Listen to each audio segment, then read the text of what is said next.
அண்ணா university கேஸ்ல இருந்து இன்னைக்கு அஜித்குமார் அவர்கள் கேஸ் வரைக்கும் எல்லாத்துக்கும் நீதிமன்றம் தலையிட்டு உங்க கவர்மெண்ட் கேள்வி கேட்டுக்கிட்டு இருக்கு.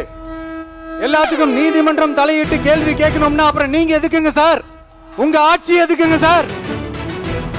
நீங்க உட்கார்ந்து இருக்கிற அந்த சிஎம் பதவி எதுக்குங்க சார்? சாத்தான்குளம் ஜபராஜ் பெனிக்ஸ் அந்த கேஸ் வந்து சிபிஐக்கு மாத்தனப்போ இது தமிழ்நாட்டோட காவல்துறைக்கு அவமானம்னு சொன்னீங்க. இன்னைக்கு நீங்க உத்தரவிட்டதுக்கு பேர் என்னங்க சார்? அதே தானே அன்னைக்கு நீங்க சொன்னதும் இன்னைக்கு நடக்கிறதும் அதே தானே? அதே சிபிஐ தானே? அதே சிபிஐ ஆர்எஸ்எஸ் பிஜேபியோட கைப்பாவையா தான் இருக்கு. ஏன் நீங்க அங்க போய் ஒளிஞ்சுக்கிறீங்க? அஜித்குமார் அவர்கள் ஒரு சாதாரண ஒரு எளிய குடும்பத்தை சேர்ந்த ஒரு இளைஞர். அந்த சாதாரண குடும்பத்துக்கு நடந்த அந்த கொடுமைக்கு சிஎம் அவர்கள் சாரி சொன்னாங்க, தப்பு இல்ல.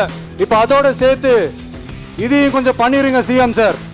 உங்களுடைய ஆட்சி காலத்துல இதே மாதிரி போலீஸ் விசாரணையில 24 பேர் இறந்து போயிருக்கிறாங்க. அந்த 24 பேரோட குடும்பத்துக்கும் நீங்க சாரி சொன்னீங்களா? தயவு செஞ்சு சாரி சொல்லிருங்க. அஜித்குமார் அவர்கள் குடும்பத்துக்கு நீங்க கொடுத்த நிவாரணம் மாதிரி இந்த 24 பேர் குடும்பத்துக்கும் நீங்க நிவாரணம் கொடுத்தீங்களா? தயவு செஞ்சு நிவாரணம் அந்த நிவாரணத்தையும் கொடுத்துருங்க.